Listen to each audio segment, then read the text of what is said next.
Bonjour chers internautes, nous sommes sur CS Média, à l'émission Le Sifflet. Aujourd'hui particulièrement, nous avons choisi de vous parler de la surface de réparation. La surface de réparation qui est sur le terrain. Alors vous savez bien que beaucoup de choses se passent dans la surface de réparation et ça amène le public à bouger beaucoup. Donc nous allons examiner un peu la surface de réparation. Ce programme vous est présenté par M Voyage Tourisme et Services. Le terrain est de forme rectangulaire, forcément avec deux longueurs. Les longueurs sont appelées les lignes de touche. Vous les voyez, la première ici et la seconde ici. Leurs longueurs sont de 90 mètres à 120 mètres. Alors, ok. Alors, si nous passons aux largeurs, nous savons que les largeurs, il y a aussi deux. Et vous les voyez, les largeurs sont de 45 mètres à 90 mètres au maximum. Alors, au milieu de chaque largeur, qui s'appelle ligne de but, il y a les buts qui sont fixés. Donc, parce qu'il y a les buts sur cette ligne-là, on l'appelle ligne de but. Ok? Et ces buts-là, c'est 7 mètres 32 de largeur et 2 mètres 44 de longueur. Et les mesures sont mesures intérieures. Nous avons à l'intérieur, en allant vers le terrain, des surfaces. Il y a deux surfaces.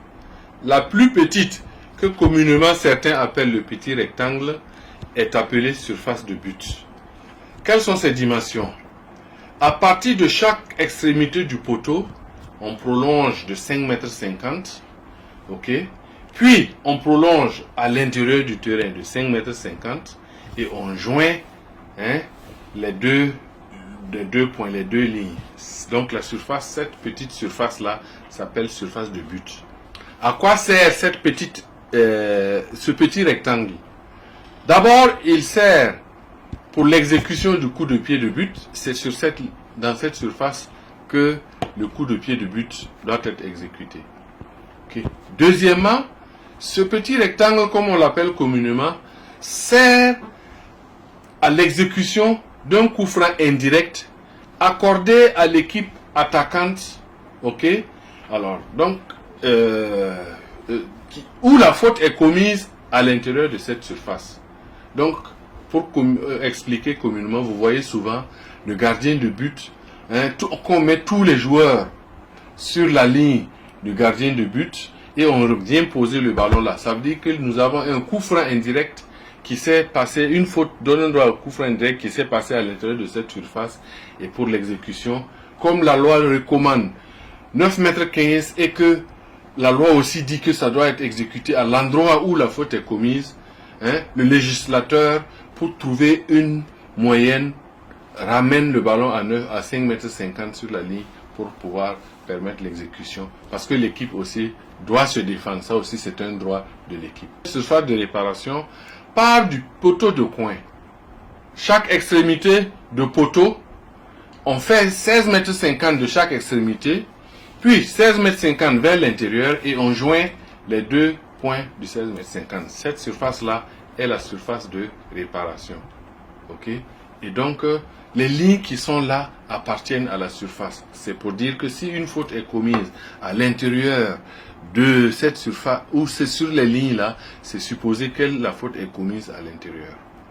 À la suite de ces lignes, il y a un point, le point de réparation que l'on appelle penalty, le point du penalty. Ce point-là se trace comment? À partir du milieu des buts, l'on tire vers le centre à 11 mètres. Vous voyez 11 mètres. Donc, à partir de 11 mètres, on fait un point et c'est ce point-là qui est le point de réparation, là où se tirent les pénaltys. Ok, c'est 11 mètres, c'est pas 14 mètres, comme beaucoup le pensent. Ok, bien.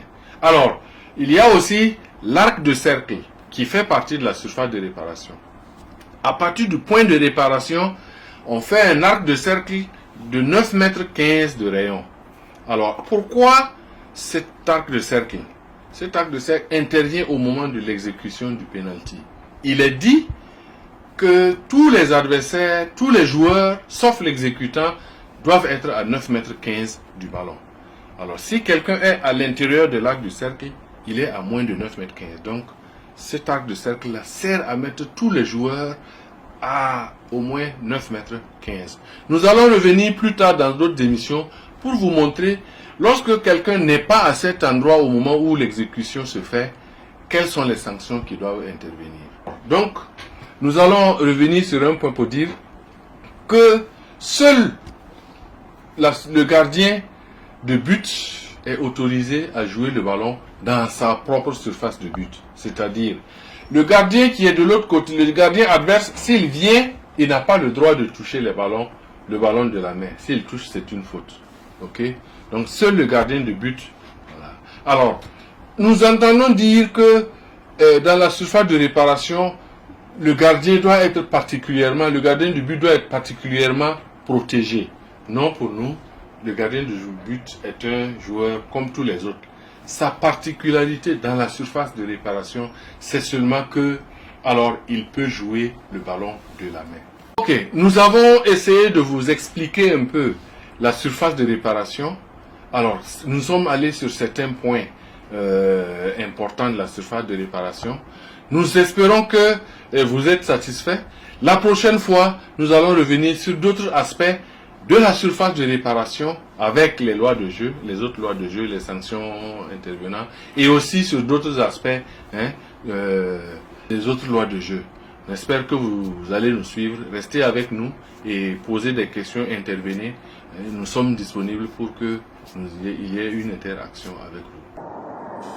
Besoin de voyager, de réserver vos billets d'avion ou de tout autre service, M-Voyage Tourisme et Services est la solution idéale. Avec un personnel qualifié, accueillant et à votre écoute, M-Voyage vous accompagne dans la réservation et l'achat de vos billets d'avion. Les accueils personnalisés à l'aéroport, l'assurance voyage, l'organisation d'excursions touristiques, le transfert d'argent, la location de véhicules, la location de villas meublées. Rendez-vous dans nos locaux situés au quartier Larlé à Ouagadougou ou appelez-nous tout simplement.